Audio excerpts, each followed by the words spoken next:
Good morning, good afternoon, good evening to everyone around the world. I am Paul Sisler, and this is In the Moment. Hello, hello, hello. Today we are going to be talking about the journey within. We are vellum. Now, remember, vellum means parchment. And basically, every day that we're alive, we are writing our own story. We are writing who we are. It doesn't matter if we're putting it down on paper or not, we are vellum. And the journey within, we're going to be talking about everything that's, going on in relation to who we are. And, that's Shadow Fox. Hello, I am live, Shadow Fox. You'll have to call me back. That's all right. Bye bye. Anyways, there we go. A live call on a live show. And yes, that's a landline. I do have a landline. But anyways, the journey within is not the same as Shadow Fox. As you know, she has a show called The Journey Within. That's in relation to spirituality, whereas this journey within in the writing community is a little bit different. And we have T-Paw here to help us explain that. Hello, T-Paw. Hey. Oh. Yeah, no, it's very important to distinctualize that difference because this is more about just the writing aspect of it and more about like talking about how when you get symbiosis of mind and spirit, which is something that I've been talking about with my brother anyway for the last couple of years, because I've been going through a thing called trauma and multiple different ones, and we all do. And so basically, it's about the mental and emotional synergy of self introspection and the symbiosis of the act of the quill. So that means it has to do with the vellum. It has to do with, you know, we are vellum. Anyway, I had to do that. And so basically, um, yeah, so it's basically us talking about how, because we've been talking about mental health now for a few episodes, and I figured I'd get into the fun aspects of it because it's talking about the aspects that scare us and terrify us, and then I was talking about now I'm going to be talking about the aspects that are fun, which is part of the storytelling aspect of it, because story doesn't work unless we ourselves do the work, and that's part of mental health.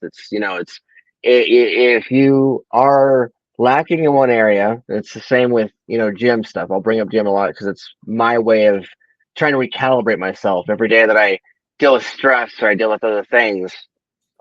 Gym helps with calibration and you know realignment, if you will.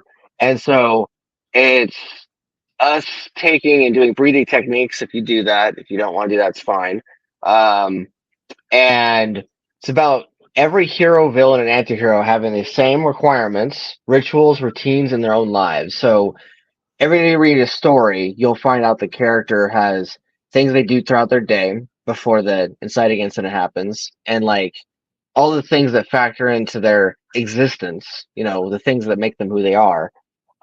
You can visit that when it comes to how you do your things and how you see other people do theirs, and you're like, wait a minute, that thing that they do makes total sense of this character. I've done that a few times with some of my characters. I'll see something Paul's doing, for instance, on his show or something else like that, and I'll be like, wait a minute, that thing he does, there's like an ism there or something that I can slip into a character. That'd be fun. And then I kind of let the character decide who they're going to be at that point. But basically, the importance about the We Are Vellum, the journey within, is the idea that, as Paul was saying, Vellum is the stories we make. It's the journey we're on. Like we all ourselves are on a 3-act journey.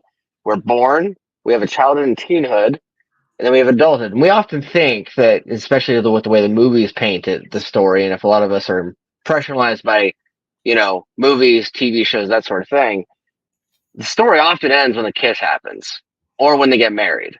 They never explore after. And if they do, it's a movie that takes place like years and years later or whatever. But that's never explored. And that's because we've been kind of fist fed the idea that our third act is at that point. And so then we lead to the life of disillusionment and a bunch of other stuff. And so really life is just one big giant second act. Because the fact that when you're going through all your stuff, you're just like, well, I just someone just died, bank account just got broken, a bunch of other stuff just happened, and stuff. This year alone, I've heard so many people be like, "This year is messed up," and so that is the thing, and that is part of the second act. So that's part of what I'm talking about here is how mental health and how writing very much coexist in that sense. It's the idea of us learning about as much about ourselves as possible, even the parts of us that we think are broken and that we think are not so great, or quote unquote weaknesses, healing that part. And then trying to use writing as a way to do that. Thoughts? What are some of your thoughts on that, Paul? Oh no, I completely agree and all that. A lot of the stories that we write, well, I know that the story that I'm writing, the one that I just finished and all that, the Rainbow Prophecy, every single character has part of me in it, you know, and there's little things that, like, every day when I get up, I got to have my cup of coffee. Okay. That's part of my ritual. I got to have my cup of coffee. I have to have my glass of water. That's how I start my day. And then I take my pup on a walk. Again, ritual. Um, you write that into your characters, and I may not write in that my character has coffee and water and walks their pup. Um, take like my character Donovan.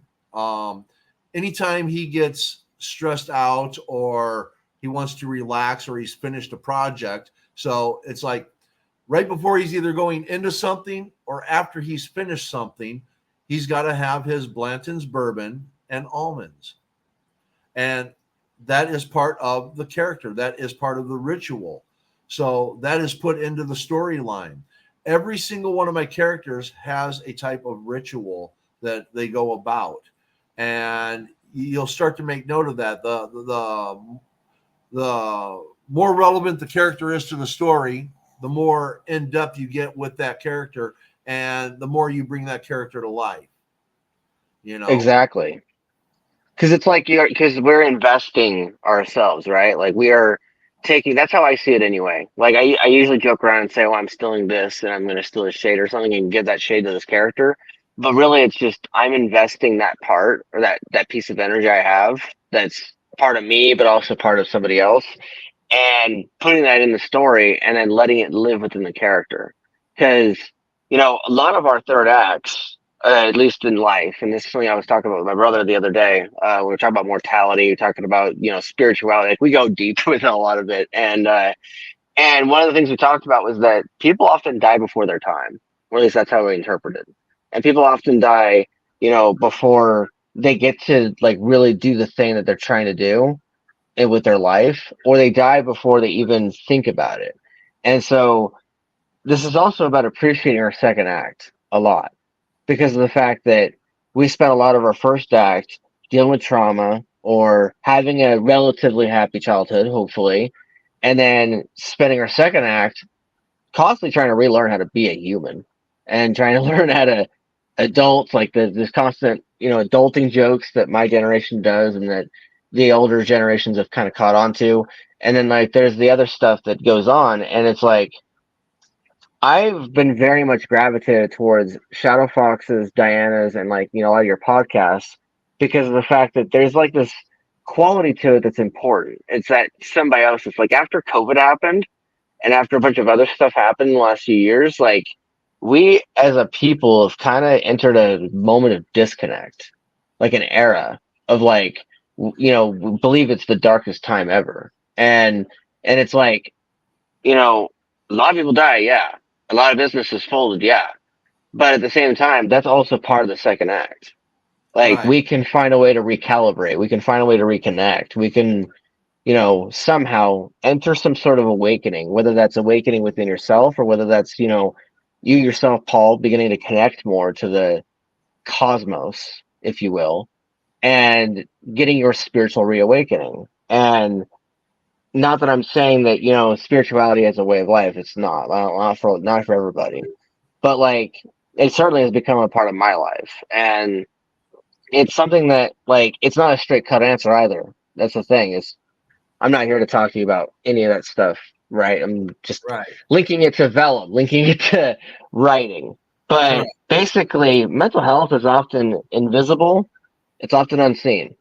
And, you know, when it comes to the vellum and it comes to ourselves as people, that has to be in a decent level. Otherwise, you risk running into the same cyclical motions where you keep regressing and things, because it's about being able to handle the blows. And believe me, it's hard for me, but like it's hard to handle the blows, but you got to learn how to get through it.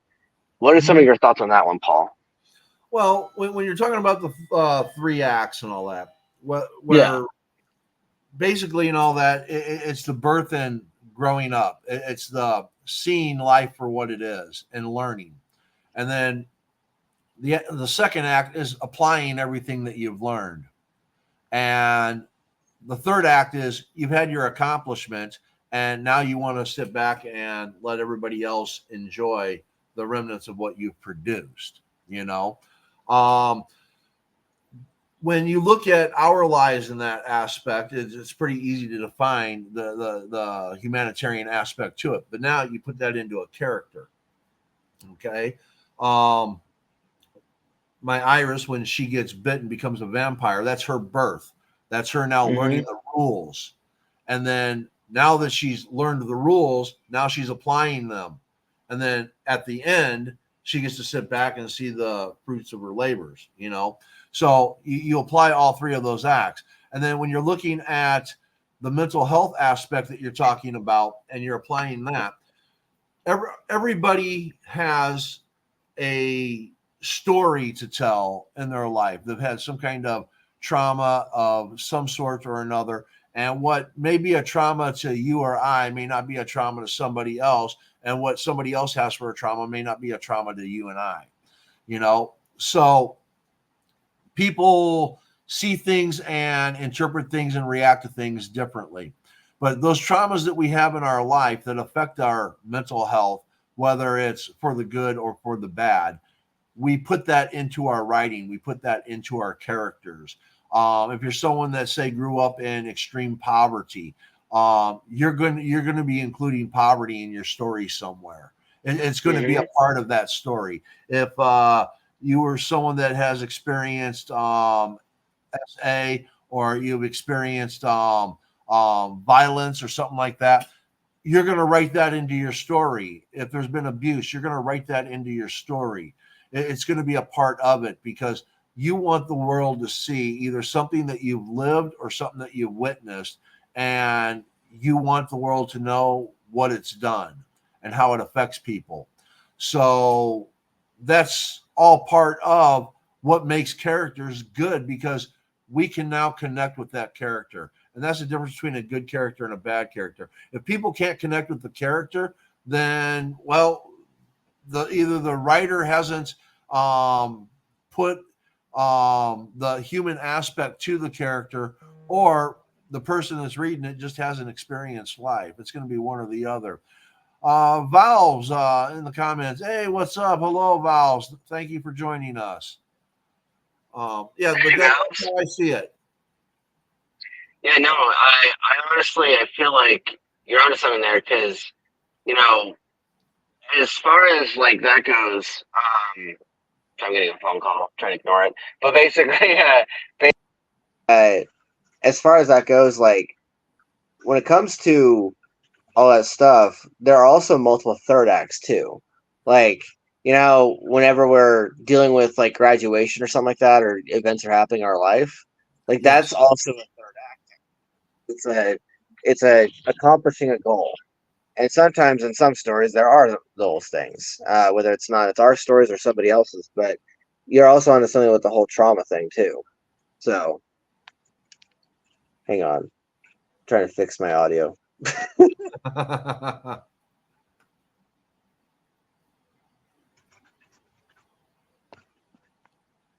You got it? Yeah, I think so. All right. Anytime I end up Now like you getting sound a distant. I can hardly hear you. hang on.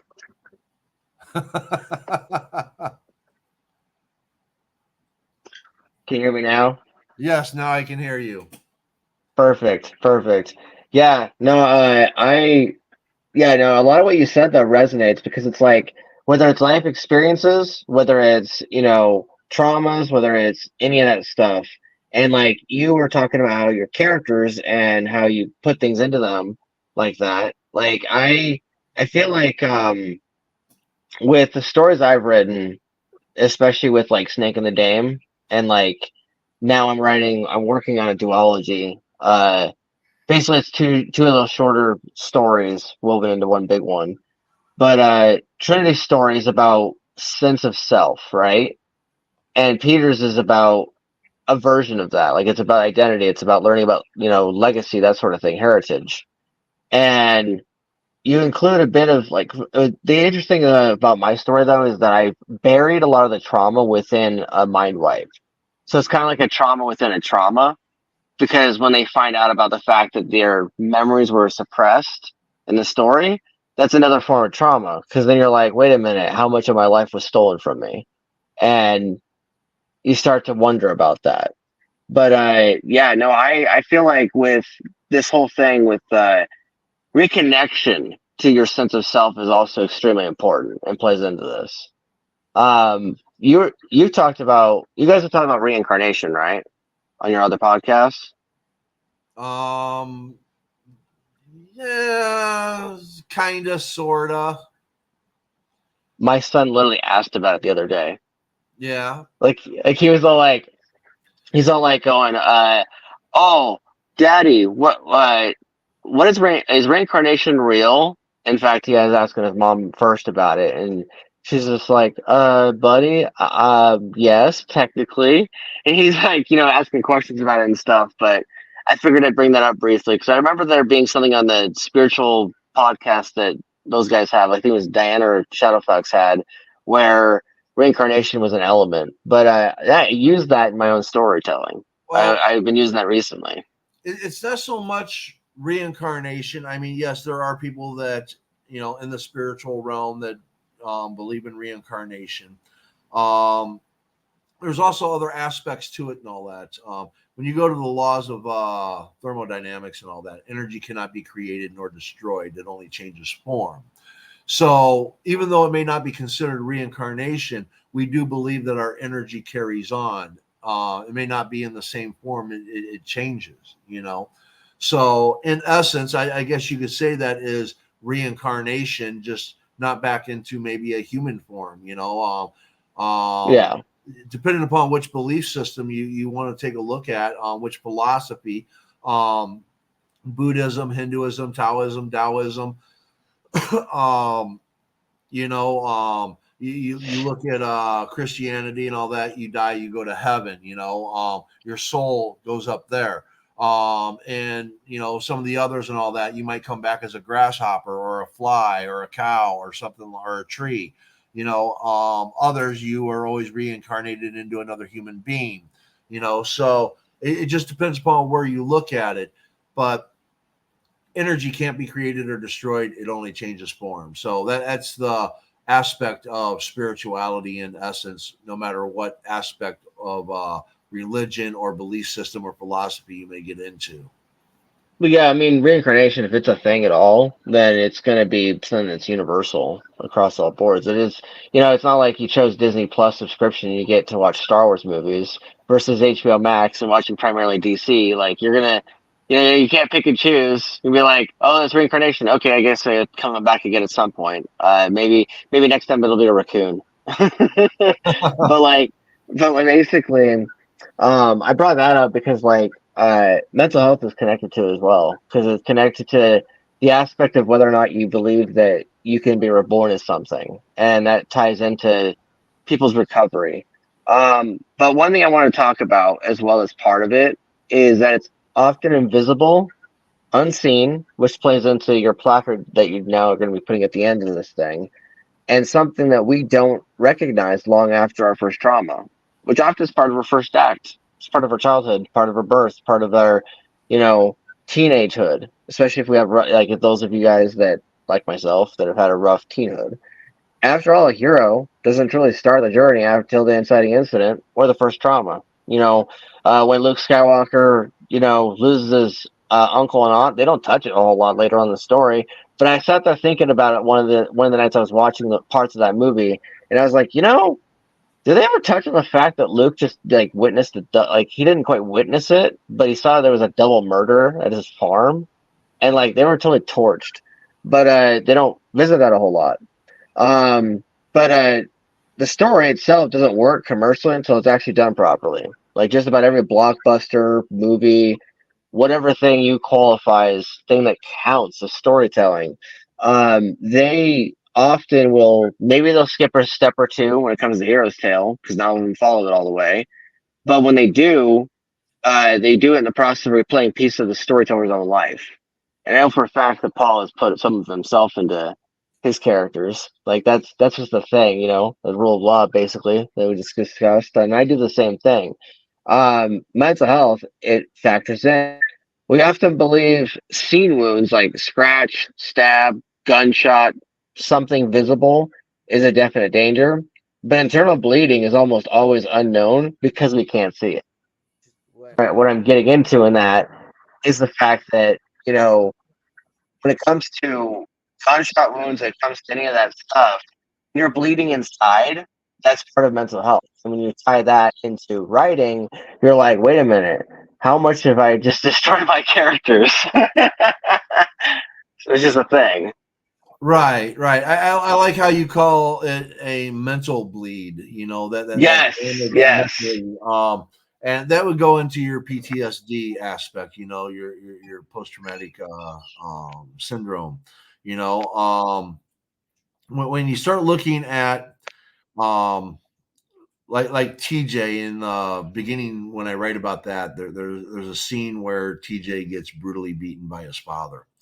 And I've actually had, after I read that, I've had people ask me if I was abused in that way as a child. And fortunately, I was never beaten like that. Unfortunately, I witnessed one of my friends get beat like that by his father. And as a Yeah, kid, you know, there's nothing that you can do. Now, I'm sure that traumatized my friend, that child, but it also traumatized me witnessing it. that was third-hand trauma or second-hand trauma because it's Right, like you're right. watching somebody else experience extreme harm as a child, and you yourself are watching it, and you're like, holy crap. Anyway, And yeah, I put that into my writing because it had an effect on me. And again, the mental bleeding, how do you as an adult go back and handle something like that when it's already done and over with? My friend has moved on with his life and has made something of it and has dealt with all that trauma and become something. Why would I now, as an adult, go back and reopen that wound? I wouldn't. That would be wrong of me to do so. Plus, it wasn't me that was beaten. You know, yeah, I still have pain from it because I saw it. And yeah, me writing about it helps me alleviate some of that pain. It brings it to ease because now it's like it's out there. People can see that this happens. And even though it's a fictional story, the realism to it, people resonate with it. Again, people ask me, "Oh my God, Paul, did that happen to you as a kid?" No, it didn't. I witnessed it, but it does happen to people. So again, this allows people to recognize that if they feel like they're alone in this world, they're going to associate with it. That's what makes a character strong. People can now hmm connect, and that's what we're talking about is connection. yeah, exactly, and exactly what you just talked about though, Paul, is very valid though too, because it's almost the same as watching somebody else die.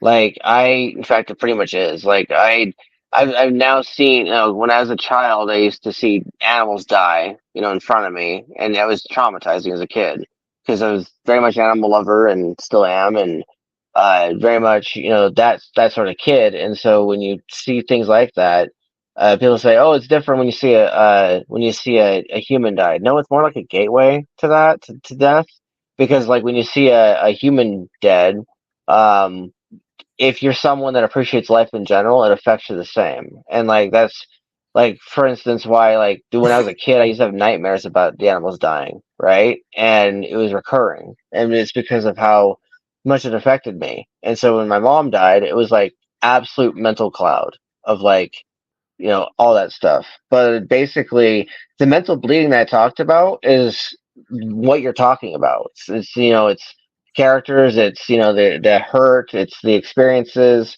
but because essentially we're giving our characters trauma. Good job to us. we're we're essentially destroying their mental health and being like, all right, sucker, pick up the pieces like I did. Exactly, exactly. The one of the other traumatizing things. Again, I wrote this into TJ.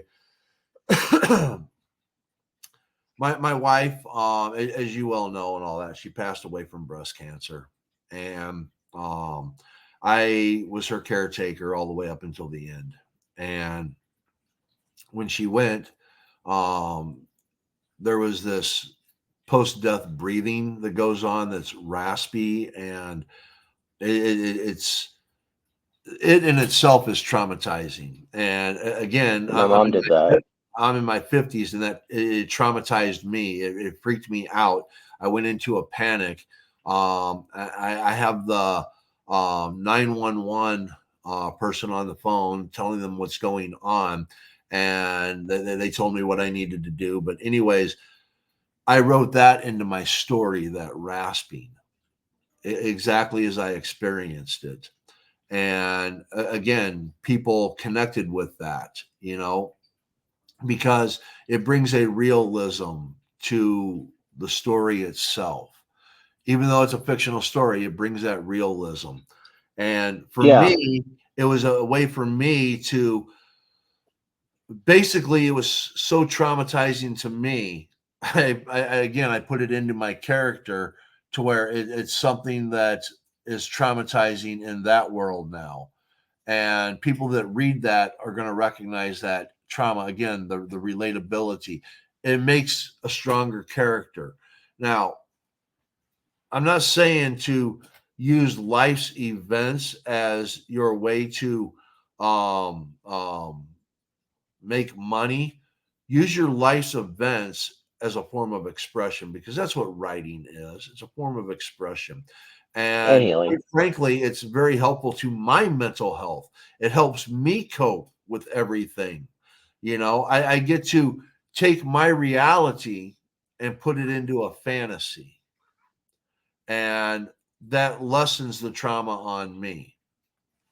Yeah, for sure. That's exactly what I was thinking too. And not to mention the fact that, when it comes to this, the mental bleeding, the, you know, life experiences, healing, it's all part of, how we function as people with, our stories and everything. Because one thing I bring up in the notes here is that when you go to the gas station or you go anywhere, uh, someone will literally tell you their life story if you let them, and especially if like they're the chatty type, like they'll say, "How are you doing?"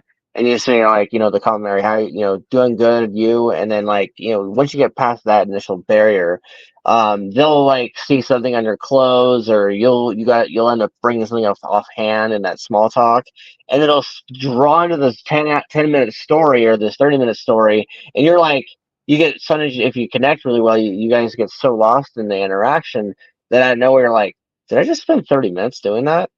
I did. And then like suddenly if you think about it, like if you guys were recording that and then you put it on Audible or something, there's a chapter of the book. And then, it's part of the storytelling aspect of our lives and how we are all like, whether or not you're a writer or not, you're still a storyteller. And one of my things that is a saying is we everyone has a story to tell. All we have to do is sit down or stand by and listen. And though Robert Ryan Burnett, how he puts it on his show is shut up and listen. But basically, part of that's part of becoming a better storyteller is being an observer too. Because like when you're watching stories or you're reading them or however you consume them, you're essentially being just an observer, an audience member. Like, yeah, you may talk at the movie, or you may go maybe on or like reading the book, and you may be the type that goes, "No, don't go there, you're gonna die." Like, you may talk to the characters, but you're still an observer. And that's one of the things I think about a lot when it comes to storytelling. Is I actually was recording the Snake in the Name audiobook the last little while. We're talking months here, and there was a time frame like a month straight where I just couldn't tackle the book only because of the fact that there was too much happening in real life, and every time I would try, it would get rudely interrupted. So I was like, fine, I will just take a break for a few weeks and see where I go.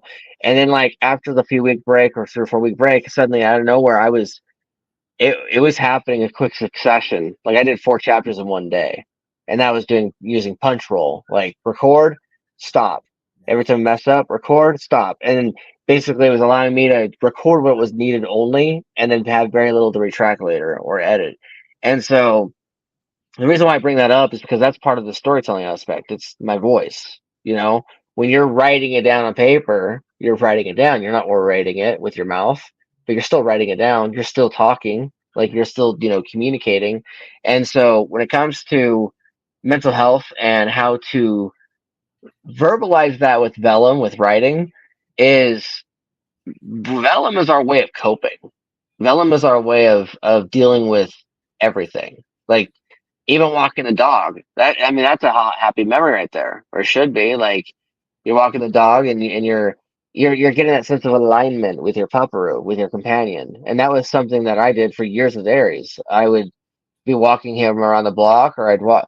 Like because we moved around so much, it wasn't just one area either. Like it was either a park, it was some backyard, it was somebody's backyard, it wasn't ours. It really would have been. It could have been anywhere, and that concept I end up turning into, like, let's say the characters need to fly in the sky and go somewhere, right?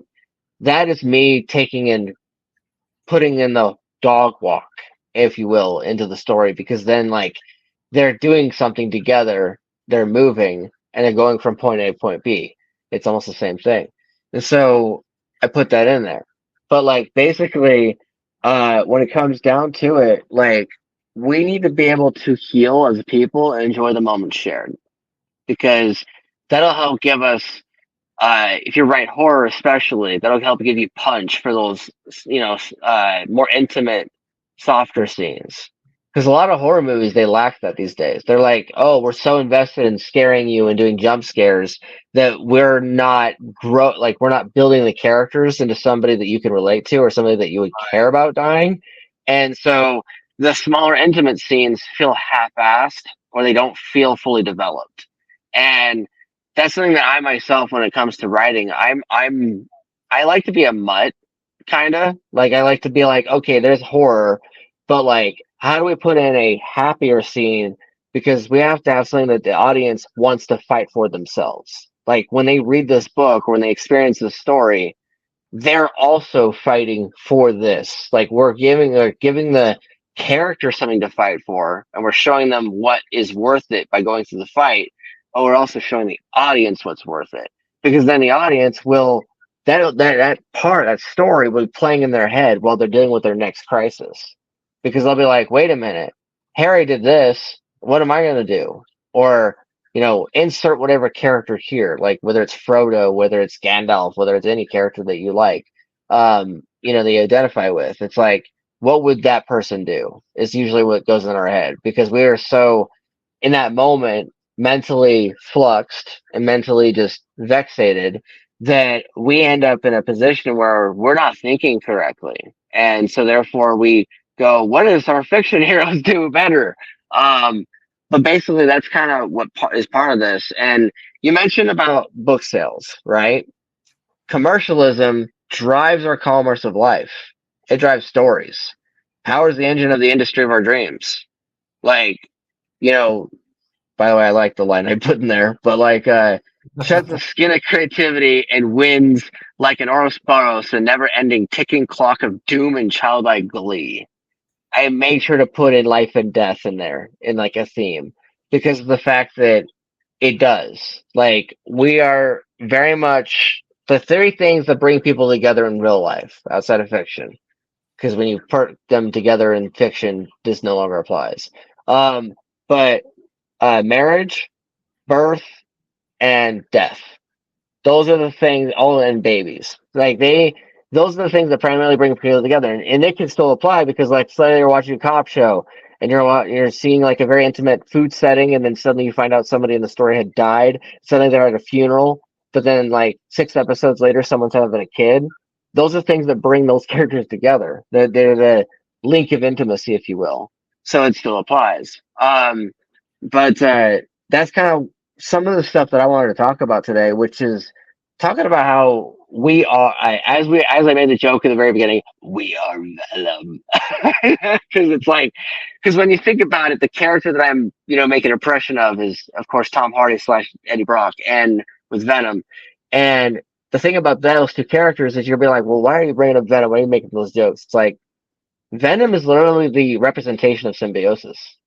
Like he's literally a symbiote, and he's an alien from another planet, from a symbiote planet, and he comes to Earth, and then he bonds with Eddie Brock, and then they have to learn to coexist within the same body. And so there's that concept of symbiosis, of coexistence. It just happens to be Venom, so it's cool and funny. And like when it comes to the character Venom, the second movie was literally about Venom's mental health.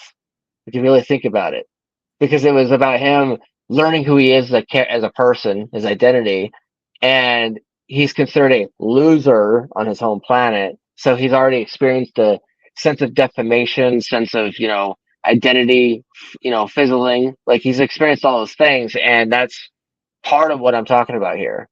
What are some of your thoughts on that, Paul? Sorry if I No, got long winded. you're good. You're good. No, all of these aspects that you bring up, the associations that you make, and learning to live with yourself, learning to live with other people, that kind of goes into my stoicism show. Marcus Aurelius. We don't have to like everybody, but we do have to tolerate them.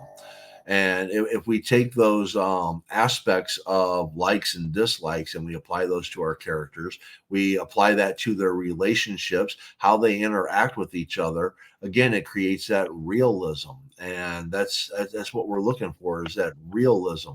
No matter how fanciful the story is, which you brought up Venom and all that. I mean, like, right, there's going to be a parasite that comes to Earth and has to share a human body with somebody. Like Yep. that's never going to happen. Well, who knows? But anyways, the reality is, by showing that interaction of how they have to learn to work together and all that, you can apply that to a job situation where somebody's now your new boss, or somebody is taking, you had a partner that you were working with on something and all that, and they're no longer with us, and now you have a new partner.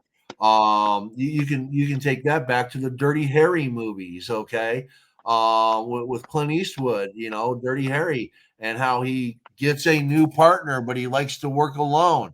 um, excuse me, people identify with that because there's a lot of people that they feel like they can't work with other people, that the job can't be done right unless they do it. But now you're partnered with somebody new, and you would much rather work alone. That's I apply that into my writing. I apply that in my life. I would rather, I was married for, my wife and I, we were together for 23 years, you know. Now I'm in that trauma aspect of, I can't have my wife back, so I don't want Yep. anybody else. Now, if somebody else comes along, am I going to compare that person to my wife all the time? How fair or unfair is that to them? So I also put this into my writing. It helps me cope with it. And again, this goes back to the mental health. We write things to help us cope with our own things that we're trying to deal with in life. And basically, when people read that, there's people out there that are also coping with those same things, and it'll either help them or or the other side, it'll re-traumatize them. Not by intent, but it gives a commonality, and people that can associate with it, they're going to like it. People that don't, they're going to find something else that to read that resonates with them. I just hope my book is something that resonates with them. Yeah, no, you got a good points there too, especially like the re-traumatization. That's something that my wife brings up a lot. Like we'll be sitting there interacting with somebody else, or she'll see a story on the internet, or someone's going through some shit, and I will sit there and talk to her about it, and she'll bring up re-traumatization, and I'm like, wait, so you think that by us moving here with your dad the way he is, that you know re-traumatization has happened? And she's like, yeah. And she's like, where you're, she's like, she keeps telling me that like where I am, where she's at, where we both have been kind of pushed to, is kind of the where her parents were pushed to when they were younger. Um, Not necessarily where my parents were pushed to, because like that led to divorce. I've been fighting tooth and nail to keep everything together and keep, her together, but also us and everything. And so, it's kind of a thing. Like when you talk about, things repeating. That was the thing I talked about before, where like the exit wounds or the scars, they build up quick, and even if you think it's super insignificant, and your mind is trying to deny it and going, no, that's not a big deal. Like it's super small. Like that's not crying over spilled milk, right? But yet the spilled milk is like big, giant, and you're trying to ignore it, and you're trying to push it down or suppress it. And then eventually it builds up and builds up, and it's like this big giant puff of angry gas air, and it goes, and suddenly fireworks, pretty colors, and suddenly you're just like going, "How the heck did that happen?" But like, you're trying to cope with it, and when you talk about your story and stuff.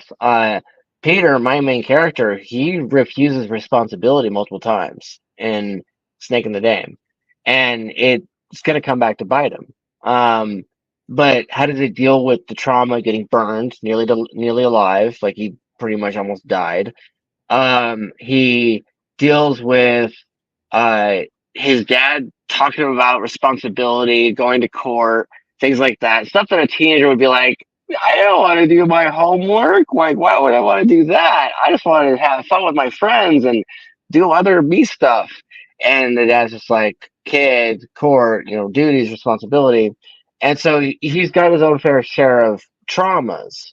Um, and so later on in the story, those will exponentially increase, of course. But you bring up a good point about how it's a healing itself never stops. Like Right. once you get to a certain point in your life, like you'll start either repeating things and being like, "How the heck are we repeating this?" Like I thought I learned from this the first time, and then like there'll be other situations where you're like, I keep saying that I'm done with that, and I keep saying I'm done making those same mistakes, and yet here we are with mistake copy number 7,000, and you're trying what it's Well, pushed into that. we lost you there for a second. Oh, that's not good. But like it's kind of the thing I'm talking about here though, is that when you watch a TV show, for instance, you watch it go for like 8 or 9 seasons, they are literally taking that trope of life, repetition and cyclical motion, to literally revisit the same story arc for another season in a way. Like we may view that or interpret that as, oh, they're just copying themselves now, or they're rehashing. But maybe it's them being like, well, you know how like that person tends to become an alcoholic every time someone dies? Yeah. Well, they're literally just doing that over and over again. And then having to and succumbing to their demons. But like and hopefully they survive, and hopefully they get through it. But that's kind of what I'm talking about, is the journey within all of that. The journey within, you know, trauma, and then like, and you could even turn trauma like not into a, how do I put this? You can use the coping mechanism of humor, even if it's dark humor, Yes. to deal with not watering down trauma, but disguising it with shocking comedy. And that way it's a way of being like, hey, I dealt with this, because that's one of my biggest coping mechanisms, is in real life I'm endlessly sarcastic and I don't even realize it sometimes. Like someone will say something, and I'll respond in a way that's like such a witty comeback, and I'll be like, "I was I was trying to be serious for 5 seconds, but I guess that failed." And so like, and then wife will be like, "Were you just sarcastic about that?" I'm like, "Wait, I can't even tell anymore." Well, I mean, comedy is a huge thing and all that. Look at some of the greats like George Carlin, Richard Pryor, trauma turned into comedy, laughing at my own pain and suffering, laughing at the world's pain and suffering, turn it into something funny, make it easier to cope with. A lot of us do that in real life. We try to throw humor to our pain, um, sometimes we try to cause pain because of our pain. We don't know how to deal with it. So we feel like somebody else needs to feel our pain. So we try to implement that pain upon somebody else. All of us to some degree are guilty of doing these different types of things because, again, we're all learning. I mean, we're not born and given a book. Here is life, and here is how you're going to have to deal with this, this, and this, and you have no choice. No, everybody deals with things differently and all that. No one knows another person's pain. No one knows another person's trauma. You know, no one can know just because you can deal with something and get over it, and be able to move on. I may not. And just because I can get over something and move on, you may not. And unfortunately, in this world, everyone thinks that everyone can live as they do and can understand as they do and comprehend as they do. And that's just not the reality. There's certain things that for me, things click and I get it. For other people, it's not going to happen that fast. It's up to me to recognize that. I just gotta say, Paul, you have come a long way since where you were like months ago, like 6 months ago, a year ago, whatever it was the time clock was for, uh, that type of situation that you're talking about with your wife and stuff. Like you've come a long way, and I'm proud And to see your progress of trying to heal. she passed away. It's almost 2 years now. I mean, it's almost 2 years. And there's still not a day that goes by that I don't think about my wife. I still have these moments where I wake up and I cry, you know, Yeah, and it's going to happen, where other people would be like, Paul, my God, it's been almost 2 years, get over it.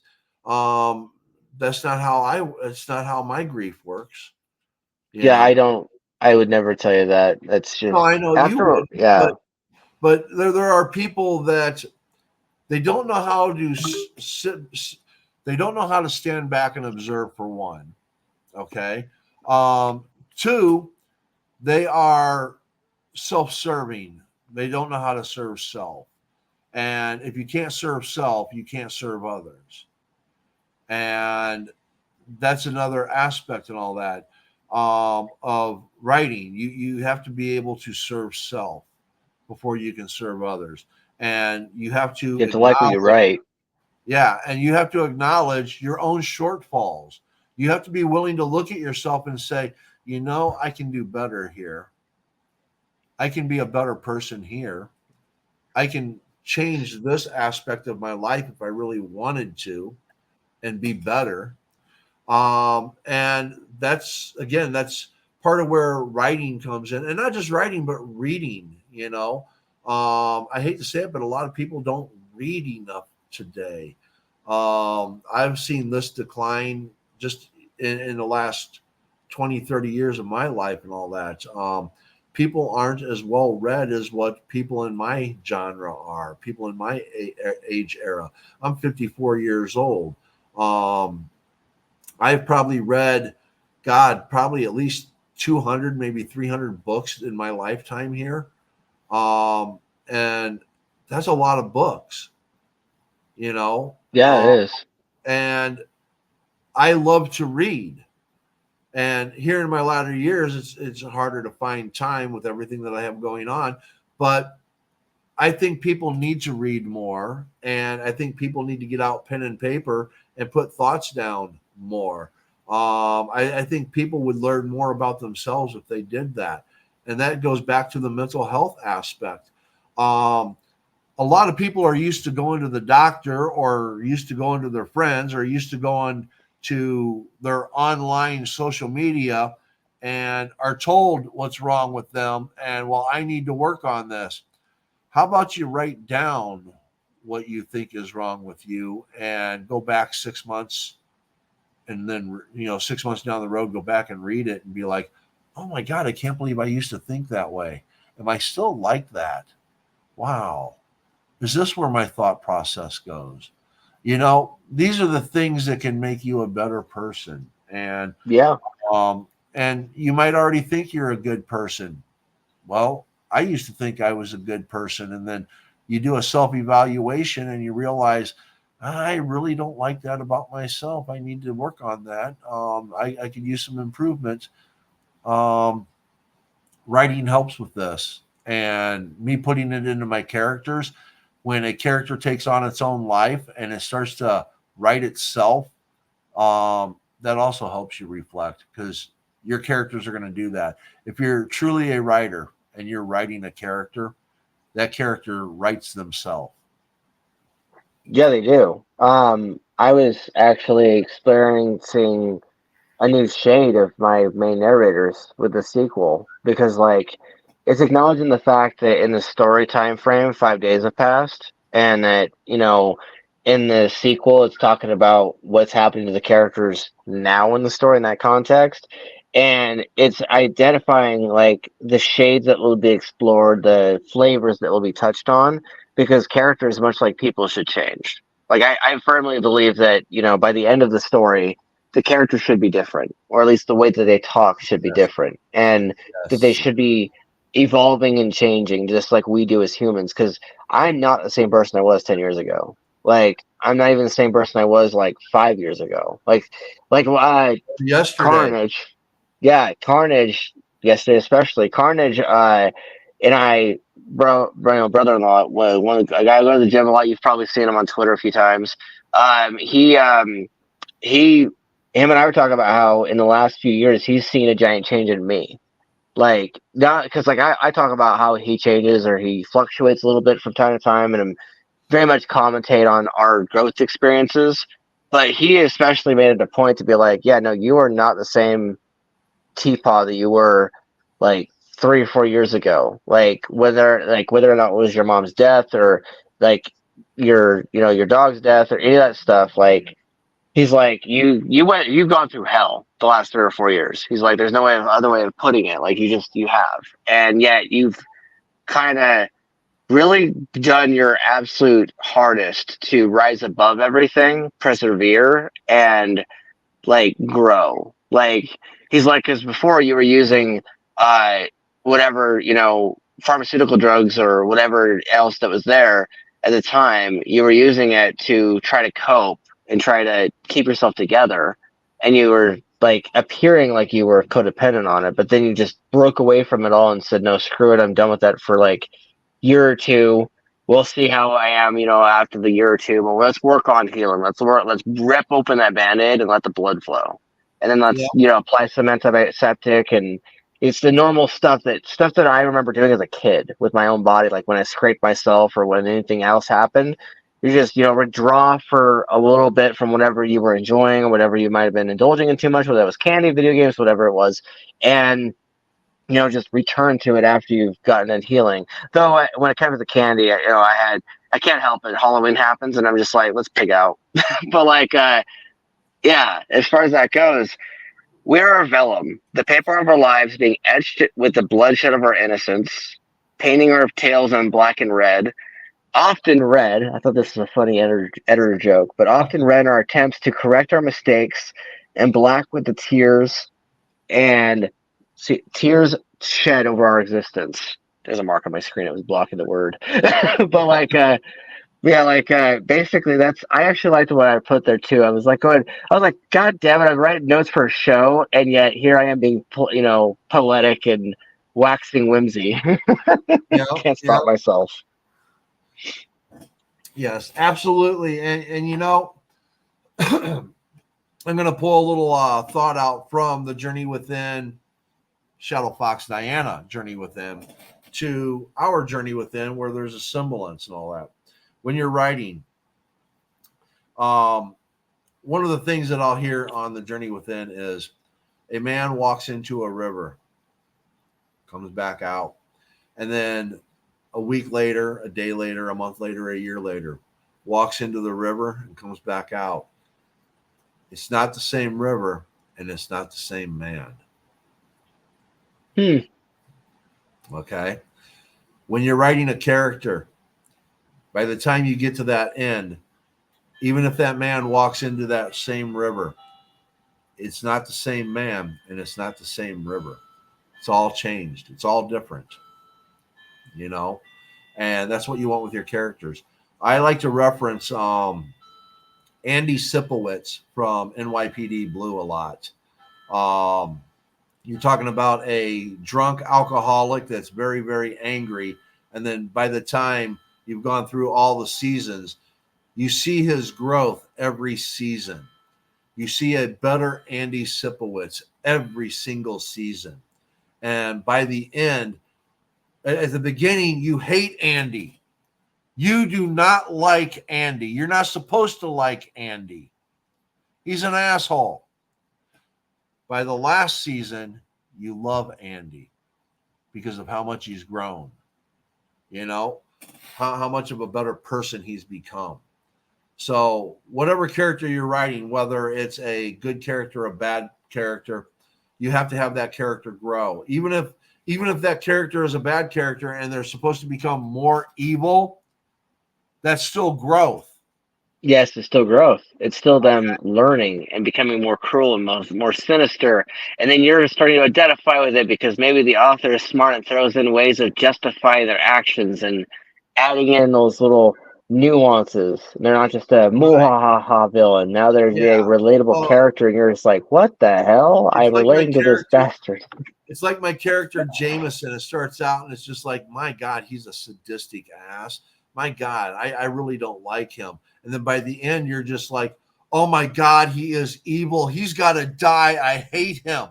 Because I mean, he goes from playing head games to literally tossing babies around. So I mean, um, yes, I mean, you get to where you hate this person, but that's what you need to. That's where the character growth comes in, and that's how you keep people's attention. You have to show that growth. You have to show that development, and that's who we are in real life. We have to show our growth and our development. We have to show who we are, and people will see us as we portray ourselves. It's kind of like what you have written here. I'm going to steal your glory and all that. We need to remember who we are, who we were, and where we will go. Yep, you like that, I love huh? that. I love that. I love it. Nice. That really resonates with me. I love it. And that is part of the journey within. Whether it's spirituality or whether you're a writer, that is part of the journey within. Yes. Yeah, no, I needed to make I had to make a point to write that because the some of that phrasing I've borrowed from Korn actually, but because their album is called one of their albums is called Remember Who You Are. So I took that concept and was like, wait a minute, we need to remember who we are, who we were, and where we will go. And I one of the things in the second line is drawn from Supernatural. The road so far and the road onward. Because every time the episode would begin, it would say the road so far, and then it would say the next scene, and it would start doing what's going on now. And Vellum is a vehicle of our lives, engine powered by emancipation of imagination, aka you are escaping pain, you're escaping all those things to try to cope with everything going on. So it's emancipation of your imagination, it's making it free. And it's a connoisseur flavor of our lives. And remembering who we are, who we were, and where we will go will help us with that symbiosis of the journey within. Yes, yes, yes. Definitely. Great show. Great show. All right. We have hit that hour mark, everybody. Final words, Paul. Final words. Okay. Final words. All right. All right. Thank you. Everybody, remember, be kind, be happy, and may good things come your way. And I'm just going to do a quick reminder here, especially in relation to mental health and all that. If you are, if you have dark thoughts, your life is in crisis, and you need someone to talk to, dial 988 or call 1-800-273-TALK. This is, again, this is personal for me, someone who has dark thoughts. I want to make sure that people know that there are outlets out there that you can contact if you are in mental distress. And again, remember, be kind, be happy, and may good things come your way. Thank you. We are Vellum. We are Vellum.